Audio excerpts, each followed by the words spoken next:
Halo semuanya, yang terhormat dosen pengampu serta rekan-rekan sekalian. Kami dari kelompok 7 mahasiswa Teknik Informatika Universitas Pancasila, di video kali ini kami mau mendemonstrasikan proyek akhir kami untuk mata kuliah pengantar sistem digital. Nah, untuk proyek yang kami buat adalah Computer Life Safe Zone, yang dimana saya Muhammad Salman di sini bertugas sebagai ketua kelompok sekaligus perancang logika utamanya. Halo, saya Delia. Di proyek ini, saya kebagian tugas untuk menyusun tabel kebenaran, fungsi boolean, dan membuat state diagramnya. Saya Theo, tugas saya merancang pengembangan sistem untuk bagian rangkaian kombinasional dan sekuensial tingkat lanjutnya. Kalau saya Farel, tugasnya merakit langsung sirkuit digital di Tinkercad, sekaligus melakukan pengujian rangkaian. Dan saya Idwar, tugas saya membuat ACM card, mengurus logika sinkronnya, serta menyusun laporan akhir kelompok kami.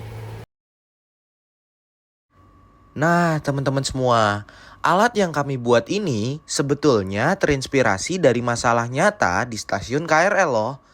Kita kan sering banget lihat peron penuh, sesak, berdempetan, dan banyak penumpang yang tidak sadar bahwa berdiri melewati garis kuning pembatas aman. Padahal kereta sedang mau masuk stasiun. Maka dari itu, kami merancang prototipe sistem pengaman otomatis ini.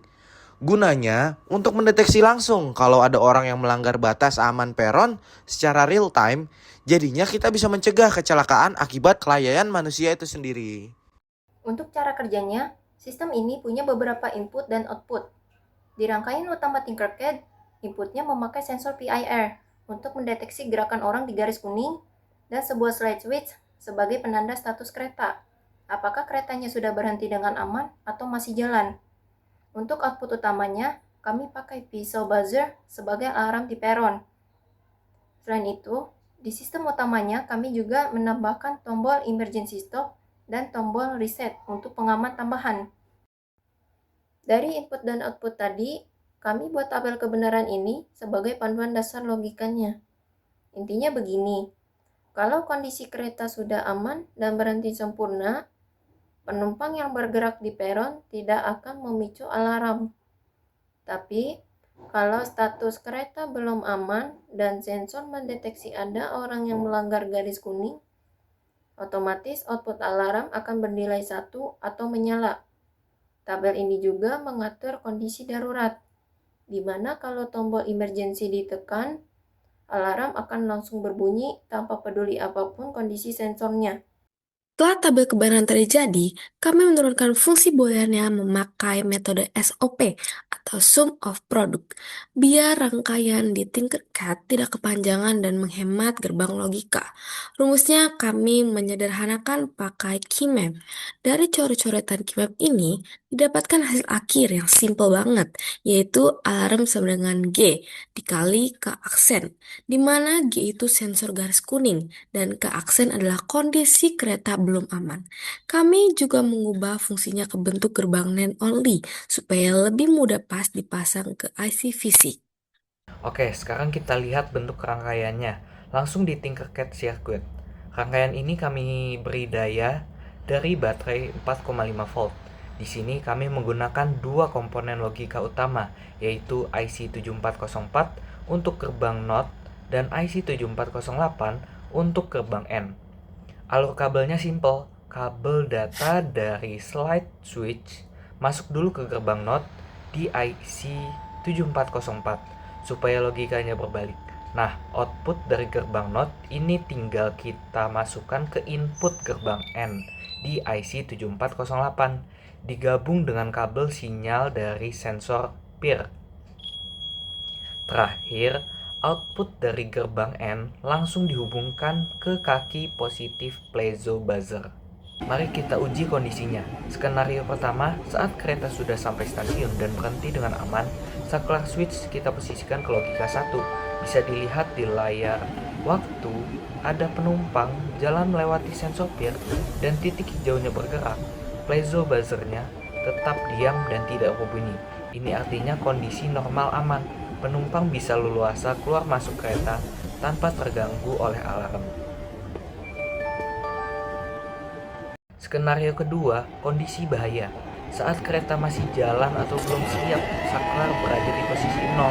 Begitu ada objek atau penumpang yang bandel melewati garis kuning, sensor PIR akan mendeteksi gerakan dan piezo buzzer langsung otomatis berbunyi nyaring seperti ini. Nah, selain simulasi di Tinkercad, kami juga menambahkan fitur error detection memakai out party check di sistem pusatnya. Tujuannya adalah kalau tiba-tiba ada masalah teknis seperti kabel sensor putus atau dapat input yang tidak valid, sistem bisa mengetahui kalau ada error. Sesuai prinsip file save, sistem bakal langsung mengunci status ke kondisi darurat dan menyalakan alarm stasiun demi menjaga keselamatan semua orang. Proyek Safe Zone Intrusion Alert yang kami bikin ini sebetulnya merangkum seluruh isi materi kuliah pengantar sistem digital yang ada di RPS. Contohnya, kami menerapkan konsep sistem bilangan dan BCD untuk menampilkan angka di display counter stasiun. Untuk bagian rangkaian kombinasional, kami memakai komponen decoder untuk menyalakan display dan multiplexer untuk memilih menu kontrol peron stasiun. Ditambah lagi, tombol darurat atau emergency stop eksternal di alat ini dirancang menggunakan konsep Asynchronous Sequential Logic atau ASL, lengkap dengan flow table biar tidak terjadi race condition atau bentrok sinyal. Perubahan status dari kondisi aman ke bahaya juga kami susun rapi lewat ASM card serta sequential logic menggunakan flip-flop sebagai penyimpan status logikanya. Kesimpulannya, prototipe alat pengaman peron yang kami rancang ini sudah berhasil berjalan dengan baik di simulasi Tinkercad. Logika kombinasi dan sekuensial yang kami buat terbukti akurat dalam membedakan kapan situasi aman dan kapan situasi bahaya. Kami berharap konsep ini bisa dikembangkan lebih lanjut oleh sistem keamanan stasiun yang sesungguhnya. Baik, itu saja demonstrasi dari kelompok kami. Kurang lebihnya mohon maaf dan terima kasih banyak atas perhatiannya. Universitas Pancasila unggul dan terkemuka. Dadah semuanya. Terima kasih. Wassalamualaikum warahmatullahi wabarakatuh.